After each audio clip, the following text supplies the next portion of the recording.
आलसी गधा। एक समय की बात है, एक छोटे से गांव में रामू नाम का एक मेहनती व्यापारी रहता था।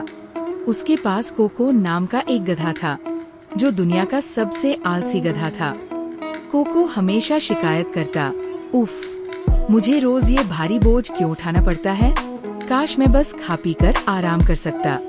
हर सुबह रामू कोको की पीठ पर नमक की भारी बोरियां लाद कर बाजार ले जाता था, लेकिन कोको मेहनत से बचने के नए नए बहाने ढूंढता रहता था।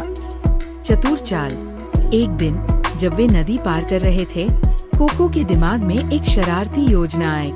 उसने सोचा, अगर मैं पानी में गिर जाऊं तो नमक भीगकर घुल जाएगा और बोझ हल्का हो जाएगा। फिर क्या था, छपाक, कोको जानबूझकर पानी में गिर गया, नमक घुल गया और बोरियां हल्की हो गई। कोको ने खुद को सुखाया और मुस्कुराया, हाँ, कितना आसान था। अब मैं रोज यही करूँगा। अगले दिन भी उसने वही चाल चली, छपाक, और नमक फिर से गायब।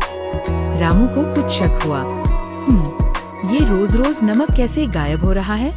फिर उसने देखा कि कोको शरारती मुस्कान दे रहा था। व्यापारी की चालाकी। अगली सुबह रामू ने एक नई योजना बनाई। इस बार उसने नमक की जगह रुई, कॉटन से भरी बोरियां लाद दी। कोको हमेशा की तरह बोला, आहा, अब देखो मेरा जादू। और छपाक, फिर से पानी में गिर पड़ा। लेकिन अरे नहीं, इस बार रुई ने पानी सोख लिया और बहुत भारी हो गई। अब कोको को भारी बोझ लेकर चलना मुश्किल हो गया। उसने रोते हुए कहा, ढेंचू ढेंचू, ये क्या हो गया। बोझ हल्का होने की जगह और भारी हो गया। रामू हंसकर बोला, चालाकी और आलस्य से बचने की कोशिश बेकार है कोको, सच्ची मेहनत ही असली जीत है। अब कोको को समझ आ गया कि आलसी बनकर कोई फायदा नहीं होता।